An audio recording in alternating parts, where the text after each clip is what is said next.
Good morning, everyone, and welcome to this edition of Executive Insights by Shipping and Freight Resource. I'm pleased to have today with me Michelle Phillips, Group Chief Executive of Transnet. Good morning, Michelle, and welcome to the show. Good morning, Arishan. Thanks for having me. And good morning to your listeners, readership, everyone out there. Thank you. So let's start with the performance of Transnet in the financial year 2025-26. It was reported that Transnet handled more than 300 million tons, and with a 9% increase in vessel traffic, which has been the best performance in the last 15 years. From where you sit, what do you believe was the biggest driver behind this turnaround? And do you feel that we have turned a corner? Yeah. So, look, we're very pleased, I think, with the performance thus far, or let me say with the improvement in the performance thus far. I think the performance reflects a cumulative impact of several years, in fact, of focused and intentional recovery interventions across the port system as a whole. And we are seeing encouraging evidence of these interventions now, the interventions that we've implemented, and it's beginning to show the kind of results that we want to see. So over the past few years, you know that, even when I was at Transnet Port Terminals back in 2019, 2020, one of the major issues that one had to deal with was the fact that the equipment reliability was a problem, and that we had to give people the necessary tools to allow them to be able to do what is required of them. So we had to improve on the availability of equipment. We had to strengthen the execution of maintenance. We had to enhance overall the planning, because planning is a very critical requirement for us in the operations. And of course, we had to improve the collaboration both internally as well as the collaboration with our customers, the shipping lines, other terminal operators, as well as our customers. So overall, really, the focus on improving marine operations was important because, shipping lines will look at the time of vessel stay at port. So it was important that we were able to reduce the vessel stay at port, that we were able to ensure that, marine services were available all the time. And I think the big one for us was reducing the congestion that we were sitting with, from probably the 2020s, but really got to an unacceptable peak in November, December of 2023. So a lot of work and a lot of discipline across the port operations had to be installed. So at the same time, of course, we benefited from, stronger activity in key cargo sectors. Automotives, we see breaking all sorts of records in terms of volumes, and the bulk and the agricultural commodities, as well as the containerized trade. So the increase in vessel traffic has been encouraging. And it also shows, there's confidence from the shipping lines. But I suppose, what is important for us is sustained improvement in performance. That has come, of course, with also a number of major structural reforms. We've had to modernize our operating models. We've progressed from strategic investment programs that are designed to improve the long-term competitiveness of our business. And it demonstrates that the operational recovery and the structural reforms are sort of mutually reinforcing. And both are necessary so that we can ensure sustainable improvement. The question of have we turned the corner? As you say, we seem to be going in the right direction, and then something happens completely far removed outside of South Africa, but then we feel the impact back home. But I think that the evidence is there. The numbers really speaks for itself. I mean, you've mentioned the numbers, the 304 million tons that we've been able to move in the past year. But at the same time, it is about sustainable performance. So, whilst my message to my team in terms of motivating and encouraging them is that let us celebrate every victory, no matter how small, it is important that we are cautious and that we do not declare premature victories. It really is not about what we do now, but it is about what we do now, but it's more around how what it is that we do now impacts the future. And in fact ensures the growth of our economy as a whole. So I'm confident that the improvements are helping and that it's certainly supporting the growth of the economy. I'm confident that the support from our stakeholders and our customers will continue to improve. And that combination of ongoing operational recovery, infrastructure investment, you'll see the numbers in terms of our investment in our business will continue. The reform that just creates a stronger foundation for future growth. And yeah, I can say that I'm pleased with the improvements. And I can also say that, in terms of the reforms, if somebody does the research, they will see that actually we're doing this at a faster pace than a lot of other countries have in fact done. They may have gone before us, but it actually took them quite a long time to implement. And I think that, when I listen to some of my colleagues globally, there is a lot of appreciation for the speed, in fact, at which this reform is happening. I know South Africans are not as patient as we would like, so we are consistently challenged that the reform is not happening fast enough. But again, if you want sustainable improvement, you have to take the time to do it in the right way. So on the whole, we are moving in the right direction. And I do believe that, in fact, the corner has been turned, actually. That's great to hear. So sustainability and resilience, that's your message. And talking about reforms, the recent partnership with ICTSI has been also described as one of the most far-reaching reforms in the logistics sector, at least in a couple of generations. So from that perspective, when are you expecting the results to be seen on the ground, seen and felt on the ground? What sort of timeline do you think? Because we all know it just started, but when do you think people will actually feel it? So, well, the truth is, I think that people have already begun to feel it. The ICT operational control of that business really started on the 1st of January of this year. And in our agreement, we had basically agreed that, change is difficult, I think, for everybody. And that for pretty much the first few months, it would be, let's call it business as usual, while setting up the building blocks for the kind of interventions that we would want to put in place. Now, that partnership is fundamental when it comes to transforming the service levels that we are able to deliver to our customers, as well as strengthening the competitiveness of South Africa. And I mean, Durban as the primary container gateway. So, I mean, we know that Durban handles up to 70% of the country's containerized cargo. I mean, that alone speaks to how important that business is for the economy of the country. It has far-reaching implications, this particular transaction, because it affects the exporters, the importers, manufacturers, retailers, end users, and as I've said, the competitiveness of the broader national economy.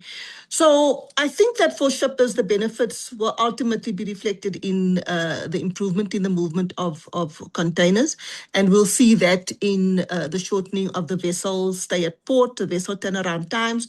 We'll see it in improved schedule reliability. I'm not sure when last you've looked, but there's certainly no congestion. in the ports. Our vessels that are calling in the ports pretty much now arrive within their slots. We've signed up and we continue with the container terminal operating contracts, our CTOCs, where customers have essentially bought that preference to be able to come in within their slots. And we find them now across the network being able to be berthed basically on arrival. So, a vast difference from where we were, as I've said, in November of 2023, when we had in excess of 20 vessels waiting for a berth outside of Durban. So I think, we've already seen that, and that was even before this transaction took effect. And we're very pleased with that. What we are hoping to do now is to ensure that overall the logistics experience is more improved and, ultimately, of course, results, in fact, in the reduction in the cost of logistics and generally the cost of doing business in this country. We would want to see that predictability of the trade. Increasingly being able to influence the experience that our customers are feeling. So that partnership with ICTSI, you'll see that Transnet retains ownership. People don't often understand. We're very clear that we don't talk about privatization. We talk about private sector participation. And we've combined our ownership with of this national asset with ICTSI's global terminal operating expertise and their experience. And it allows us to leverage international best practice, that we are able to leverage innovation, technology, while still retaining public ownership of, this critical piece of infrastructure. And we've been able to show that we can do that and still have the support of the private sector in the way we run this particular type of business. So, I think that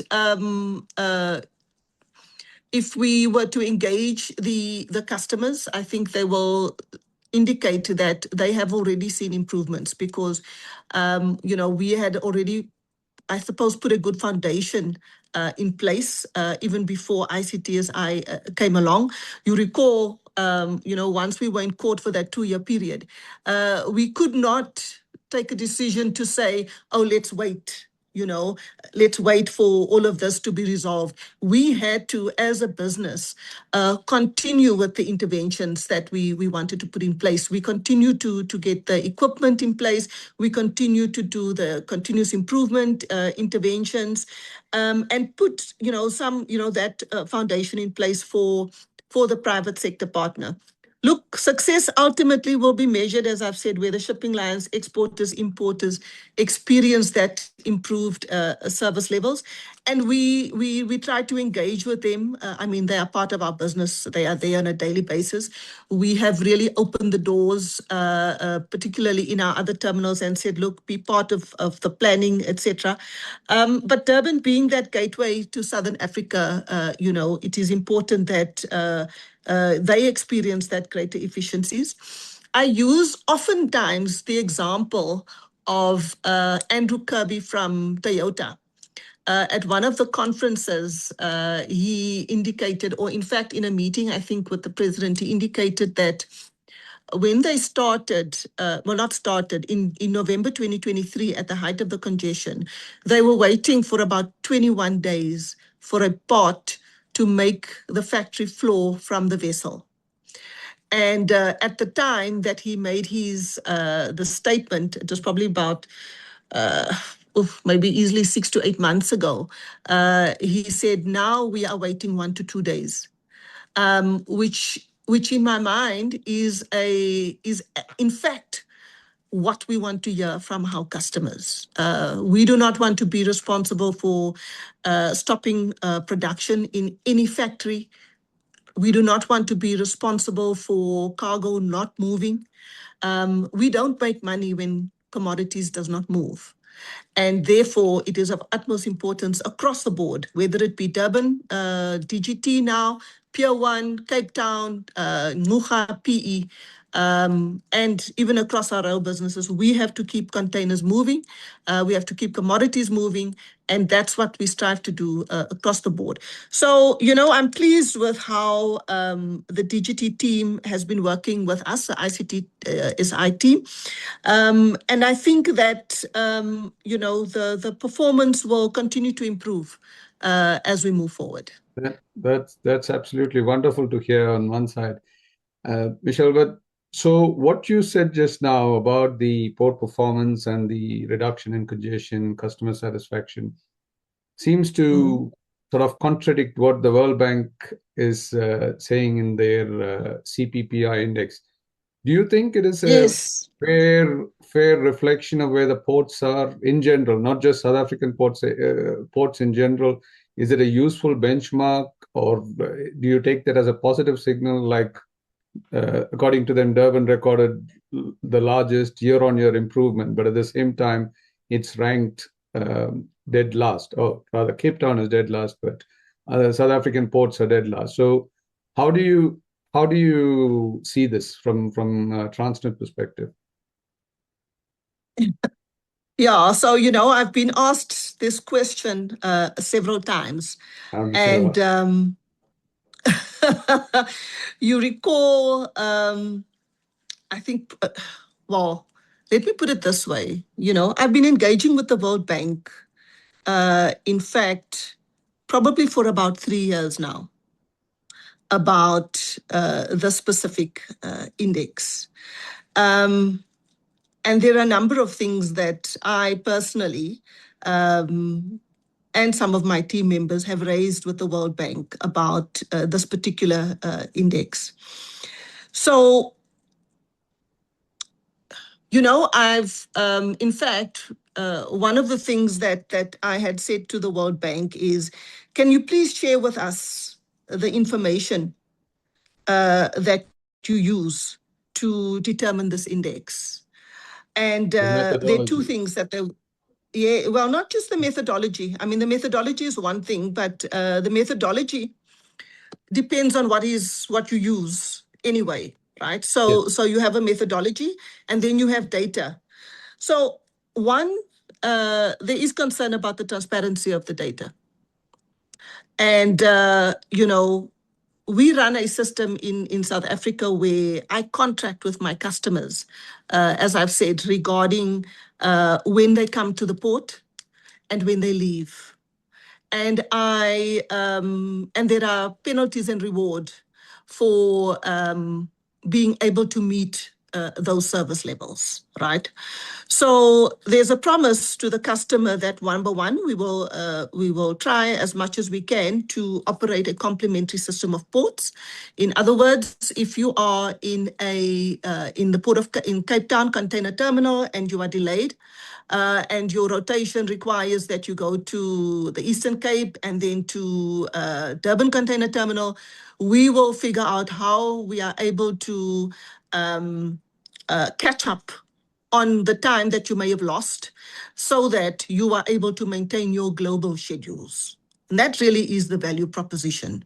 And of course, customers are willing to pay more to be able to get those kind of slots. And the reason we do that is because, you do that when you have a capacity issue. Let's put it that way. So we contact with customers in that way. And then, essentially, I mean, if you go to the airport and you are early, you must wait until your plane arrives. That's what happens. So if I have a customer whose vessel may have arrived early, according to this index, they've picked up via the satellite information that there is now a vessel in Durban. They have no indication whether that vessel is due for Durban or whether it's early, whether it's late, whether it's on time. They do not have that indication.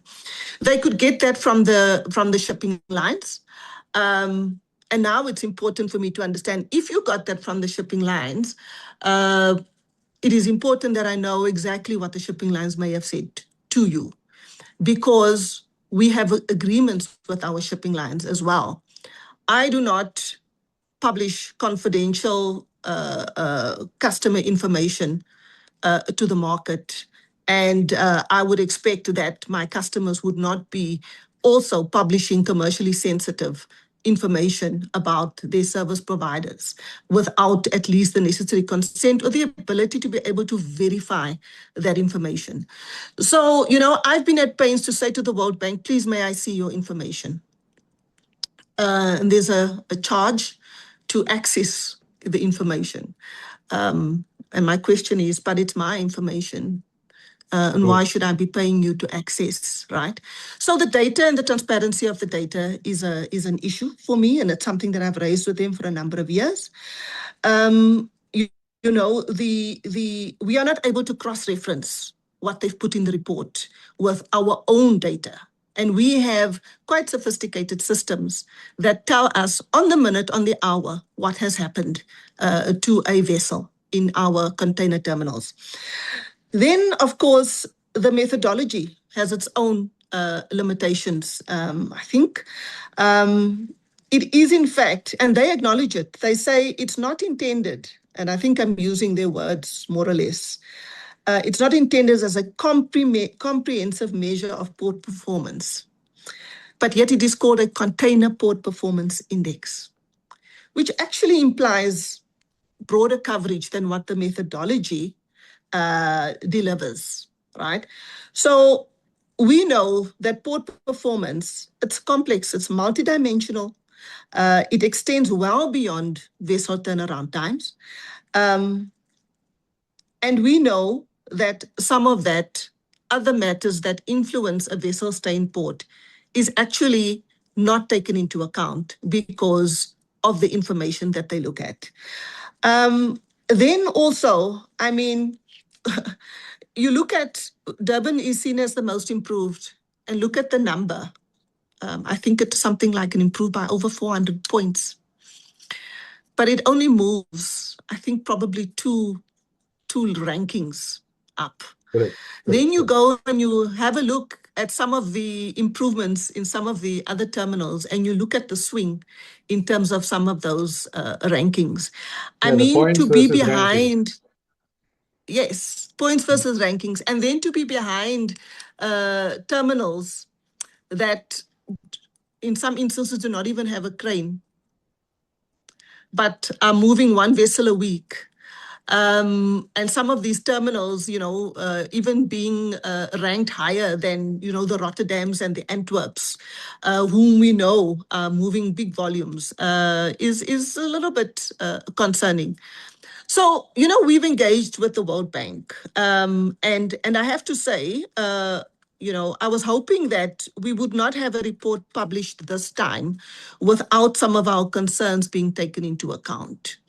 But it appears the World Bank, and certainly my information now, is that the World Bank has now accepted that the index need to be reviewed. And I have it on good authority. Don't ask me where that authority comes from, but I have it on good authority that the World Bank, in fact, has now agreed to review, as I've said, the index and to put together a panel of international experts that can look into, whether this index is in fact having the impact that is expected of it. We talk about things like normal KPIs in our business, gross crane hour, ship working hour, and the like. And Harish, I mean, you've been doing this kind of work for many years. Every container terminal has a different formula for GCH. Absolutely. And if you ask them for that formula, I think not even the World Bank has that formula. It's all different, and it's very dependent on the local circumstances as well, where you will find certain deductions being made and the like. But people use this to manage or not manage, to market their abilities in their port. So my biggest gripe with this report, not only does the World Bank put a very big disclaimer at the beginning of the report saying that they will not be responsible for the accuracy of some of the information that is in that report, which is a concern for me, but it's fine.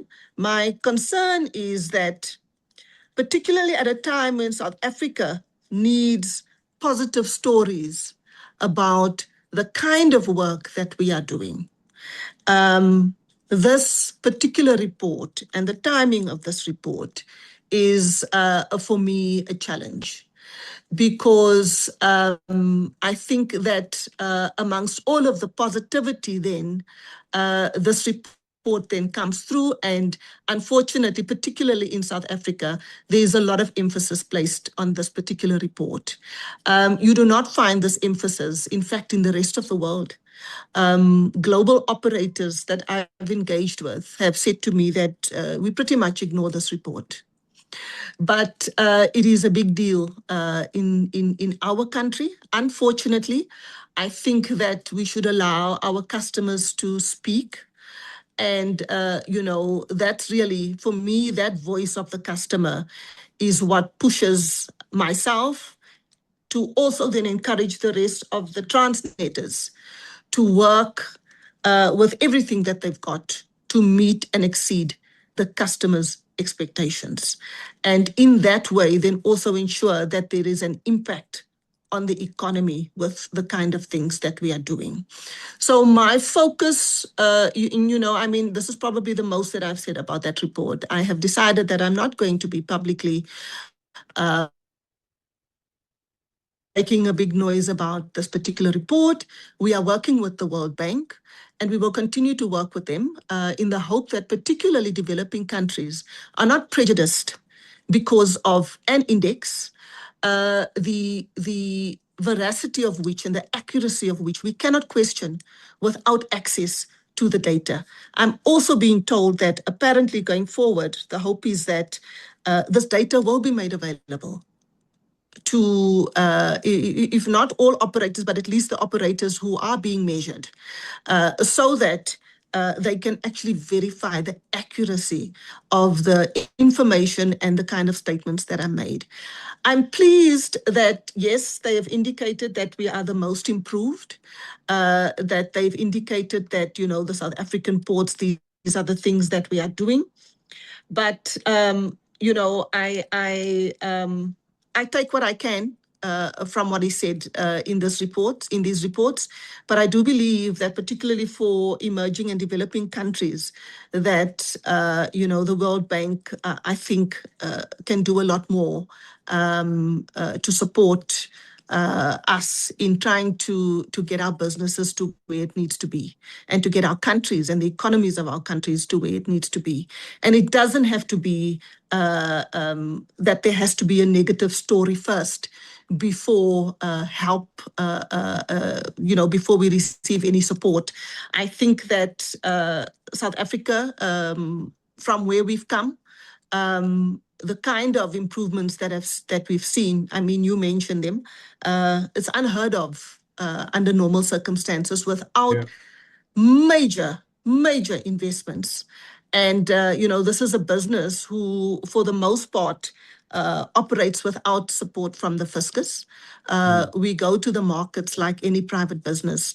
And that is why positive narratives are important, because if our funders believe what is in that report, it makes investments in our business a lot more difficult. And I'm hoping that the World Bank now understands the impact of these kind of reports on particularly, developing countries.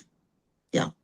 Yeah. Well, on that note, Michelle, thank you very much for your time today. It's been a wonderful listening to you and hearing the passion and the positivity coming through, and from my side and from Shipping and Freight Resource as a whole, we will definitely support this positive approach that Transnet has to growing South Africa, growing the South African economy, and also bringing the ports to a higher standard. Of course, there's always scope for improvement, and we have seen that as well. And definitely there will be some growth as far as I can see. But from our perspective, thank you very much, and thank you for the work that you've been doing, and look forward to more positive stories in the near future. Thank you very much. And thank you for the time. And yeah, I mean, we need to be a country of, the glass is half full and not half empty. And we need to keep pushing positive messages and positive narratives whilst we deal with the challenges, which are important. But yeah, we are here to grow the country. We are here to grow the economy. We want to create jobs. And in order to do that, we need investment in this country and we need positive stories. So yeah, thank you very much for the time, Harish. Thank you very much. Thank you.